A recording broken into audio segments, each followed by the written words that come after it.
Well, hello everyone, TheOntarioGardener here, back with a revisit to the automation tutorial of garlic bread. Now, for those of you who watched my last video on garlic bread, it was actually a cheesy bread. It was just cheese and bread. There was no garlic. Garlic has now been added, which is right here. This is your garlic clove box. So let's follow along with the mouse. Basically, the setup is roughly the same. Configuration, you can configure this any way you like, whatever is convenient for your location. And I'll get to this part down here that is optional, but it's not full automatic, which is what I like to do. So you have to have this stuff. Basically, your flour's coming out, turning into the dough ball, cooking on the safety hop, going into a grabber. Now, for those of you who don't know, you cannot portion directly off of a safety hob when you're portioning bread, because what happens is when you get to the last piece of bread, it'll actually turn to toast, and it won't go through the portioner, and it'll just break your system. So you can't do it that way, especially with garlic bread, because you cook it after you add things. So you have to have something in between, like a grabber. It can point to the portioner, because it won't push it onto the portioner. It won't do that until it gets to be the last slice. Then, of course, it will, and you can continue on as such. Now, again, you could also have this being a grabber pointing into the flour, just like as an L shape if you're worried about what I just described, but it'll still work as is.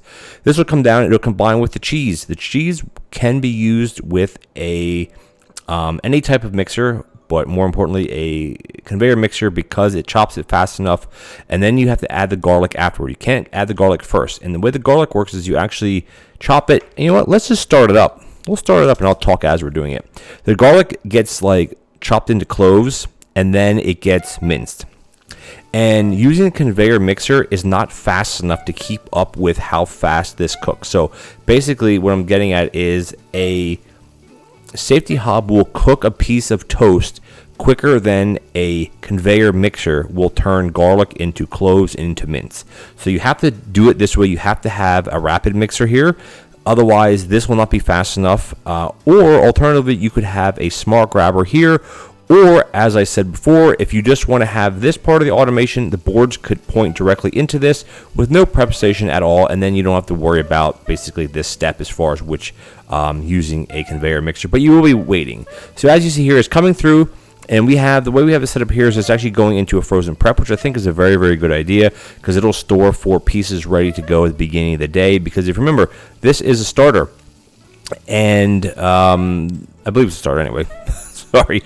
The way it works here is that in the beginning of the day, or beginning of the game, I should say, if you don't have things up ready to go, you're going to be waiting on cooking the dough, and that takes a while, even if it's not automated. So because this is a starter, you want to have 4 ready to go. Again, you can chain a bunch of these together, and as you see over here, you have the combiner pulling the boards right onto here. And the beauty of this system like this is if you run out of boards, this will just sit here. It won't do anything. The system won't break, and you're basically back to where you were from the beginning. So we take a bunch of these off here. It doesn't really matter. It will go into a frozen prep, and as you can see, it does keep up. You can't see here. I'm just putting these on a counter. You can see it does keep up with the speed of the rapid mixer is fast enough to do this, because you see it will do one and it'll have the cloves minced before the next one is finished. So it's just off on how it's looking now, but it does work. Trust me, I've run this many times and it is flawlessly working, as you can see. So up here, like I said, up here, you don't want to have this safety hob directly onto a portioner, because the last slice will turn into toast and you don't want toast. And this is pretty much it, guys. It's pretty straightforward. I mean, this is true garlic bread now. It has garlic on it. It's not just cheese, which is a cheesy bread, I guess. So yeah, you can compact this probably a little bit better. Not too much though, because there's only a couple blank spaces here where my mouse is.